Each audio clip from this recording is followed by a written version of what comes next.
Coach, hey, listen, I know it's been a tough 3 weeks for you guys. We're heading to district here, but I figured instead of we'll talk about some of the things that have gone on, obviously, the last couple of weeks. We'll talk about some of the positives, though, and I think there were some good things to take out of that game on Friday night. Defensively, that third quarter, the 2 turnovers, you stop them on a 3 and out. You had all the momentum.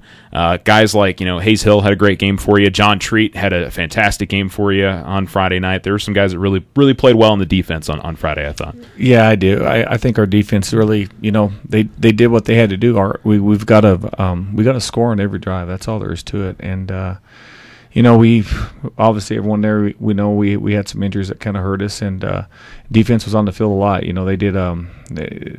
They kept the ball a lot, and our defense got tired there toward that fourth quarter, and that's when it kind of showed a little bit. And it's not. The bottom line is we had chances to win that game. We just got to put it in. And yeah, it's a tough one. I look at all 3 of these last losses. We're better than every one of them, and we know we're better than them, and we've just got to play like that. We can't have any more like that. That's for sure. And from here on out, because we got to come out and ready to play tomorrow, and keep it rolling, and then to see what happens later on down the road.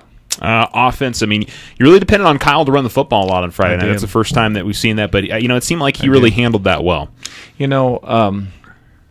Yeah, we had some injuries. Obviously, you've seen that, and so I was trying to do everything I can to get the ball in our playmakers' hands, and a lot of time, it was Kyle having to run the ball. D, they were keying on D, that's for sure, and I guess they didn't realize that Kyle can run as like he can too, and I thought Kyle, I really thought he stepped up and played a great game. But not good enough to win, and that's the thing that upsets Kyle. He could care less if it's a great game. That don't matter. It's winning, and he don't care if he's receiver. He doesn't care running back. He don't care. He just wants to win, and I think that's a lot of our kids right now. They're all they care about is winning that game, and we had our chances to win. That's what was hard, and but again, I think our defense they fought a lot. I don't know how many snaps they had, but they had a lot of snaps. Our defense did, and you got to think our defensive players, they're playing 2 people. And what I mean by that is, most of our defense plays offense too, and so they're playing against 2 different people. Roswell, they 2 platoon, and their backups only play one way. So, and yeah, so our kids are having to not just beat one guy; they're having to beat 2. They're a lot like we were last year. We were lucky enough to be able to 2 platoon. This year, we're obviously not. We got a lot of little injuries, and hopefully, we'll be getting a lot of those kids back. I've been praying about it anyway. We'll see. Yeah. Offenses, and you had Jalen go down, obviously that hurt, and the issue with Shamar as well. Yeah. I will mention, Dylan Collins stepped up for you guys and came in and played well for you. Dylan's always been that guy right there on the bubble of the one thing I could say great about Dylan, I think his greatest asset is, besides he catches footballs, the kid has great hands, and he focuses on the ball, and he'll catch footballs. He's not going to make the greatest moves down the field or nothing, but that's not his job. He knows what his role is. His role is to catch the ball, get it straight up field, and get as many yards as he can, and that's what he did. That's what he did. But the good thing about Collins, he knows every position at receiver. He knows them all. He could play X, Z, Y, H, and do it just as good as any of them. And that's why having a person like Collins it's nice to have. So, did you have fun watching Dewey run the football? Yeah, on that. Dewey was so excited. He's been waiting 2 years to run that. It was a 4th and 4 because remember we got a sack and a penalty, and we're like, holy moly, that's not a great way to start the game off. And then so we go and we end up being a 4th and 4. We didn't get it. I can't even remember the play we called. I don't remember how we didn't get the first. I don't know. We caught something short or something. I don't remember. I remember I was upset about it, and then we lined up and Dewey's going out, Coach, can I? And they lined up, and dang if Dewey didn't look back over at me, and I gave him our call, and he was so excited.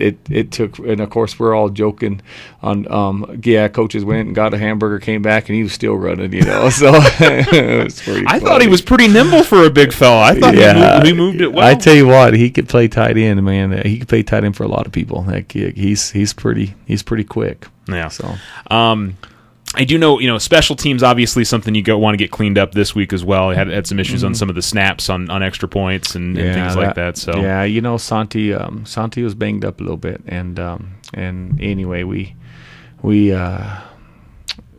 missed some snaps. We missed 3 of them. That we left 5 points on the board that we got to get back, and now not just that, we got to clean up our little mistakes on offense so we don't get in them long situations. I think we had 170 yards in penalties, and that's not including when that's just penalties. You don't count the part of where the play's called back. You know, I mean, because a lot of those penalties were on 15, 20, 25-yard plays, and then you go back another 10 from the spot, and you're like, oh my God, it's like a 50-yard penalty, and so that hurt us, and we had a lot of them. But I say that they had a lot too. They had 100 yards penalties. I don't know. The refs were definitely involved in the game. That's for sure. They were calling both sides. They were no messing around. They were calling. Their flags were flying. Yeah. And so we've got to clean those up. And on that, like I told the kids, I said you were holding. I mean, you were. I mean, the kids weren't denying it. It's just we've got to clean that up, and I think that comes into conditioning. Our kids have got to be able to condition and keep getting fitter and fitter as the year goes on. Yeah, so. And Santi's another one of those kids that's playing both ways and playing every which way. You've seen how hard he plays too. Yeah, I mean, the kid doesn't know a half speed.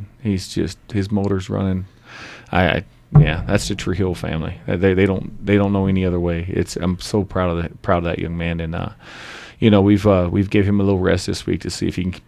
He looked pretty good this morning, so we're excited about that, and we'll see what happens to Santi. Yeah, certainly, because I know he in that game he had an injury in it, so hopefully Santi will be good to go. Yeah, we've had a few kids in that game that we went down in that game. There's some others, but we won't.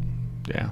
Yeah, it was tough. I don't like talking about injury reports. Yeah. But. Well, I mean, you figure you had one starting wide receiver left by the end of the game. Right. Yeah. I mean, and that's it, and that's why I say, I thought, Alex played his butt off too, and Alex is having to play both ways, and he's getting tired, and of course Alex, he don't miss footballs, and he actually dropped a couple footballs, and that's Alex don't do that, and so, but how can I? It's not the kid's not trying. It's he wants to win the game just as hard as anyone, and gosh, Alex he's an amazing athlete, that's for sure. Yeah, Alex, D's been playing on both sides a little bit. D had to play a little bit both sides, and he'll probably play a little bit more this week. And then the offensive linemen are pretty much almost every single one of them are rotating in there. Every snap, yeah. And we're just, we're low on numbers on those positions, and so, we feel for us to be able to beat these really good teams, we're going to have in a lot of situations, we're going to have our best on the field. And well, what's interesting is we go into district, and you guys are the prohibitive favorites. I mean, there's no doubt. You look at Chaparral and Sanity and Deming.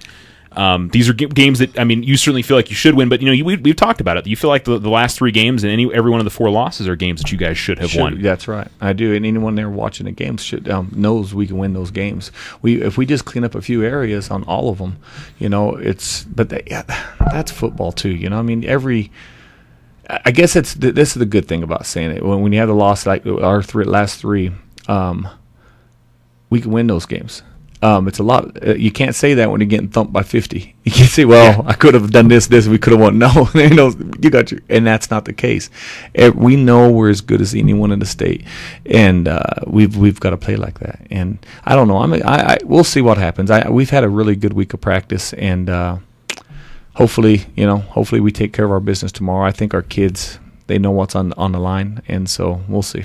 Yeah, and I mean, that's more than anything else. There has to be, I almost feel like, a very business-like measure to this team and the coaches and everybody to keep focus over these last 3 games heading into the playoffs. Is that kind of the feeling around the team right now? Oh, it is. It is. I can't get kids away from our film room. It's nice. It's nice to see kids at every free chance they have. I walk in there and there's film going. They're watching film. They're watching film. Yeah, they could tell you every personnel on the Chaparral team. They could tell you every person what their strengths, weaknesses. I mean, they definitely know. They know. So, and that's good when you have your 15, 16, 17-year-old boys, and I don't know. We'll see. I think our kids are ready to play. Again, I thought we had a great couple days of practice, and we'll see. It is senior night coming up this Friday night. It just breaks my heart, man. I do. This group of seniors is, they're a pretty good group of seniors, and can't believe this is our last home game, and hopefully that won't be the case. We take care of our business. We'll get a home playoff game, but last guaranteed home. Yeah. And that's kind of sad, see all these seniors. And I think that right there is going to be a little bit of motivation, too, for them. And I don't know. We'll see. I know Chaparral. I think Chaparral right now, from what I've been seeing, they're probably the best in our district. I haven't seen a lot of Santee, though, and so I couldn't tell you on Santee. I've watched one game on Santee. I haven't got a lot of Santee film yet, but I will by this weekend. I'll have a lot of film on them. So yeah, worth mentioning some of the seniors and guys. You've always said good things about Aaron Cabral. How much that kid works hard. And what's changed that young man was weight room, and he decided one year he just came in. He was a kid that was his sophomore year was kind of a borderline kid, and whether even going to play football, and he discovered that weight room, and man, he became a man ever since. Man, he just dedicated, great kid, great grades. I love his mom to death. She helps us. She's actually going to be helping us with the senior night, getting that headed up. Just great kid. Nebraska, obviously, we've had him in here, and you can't say enough about him. You've had positive things to say about Nebraska his whole time he's been here, right? Yeah, he's special. He's our character on our team, that's for sure. We talked about Santi and Dewey. both of those guys are going to be graduating.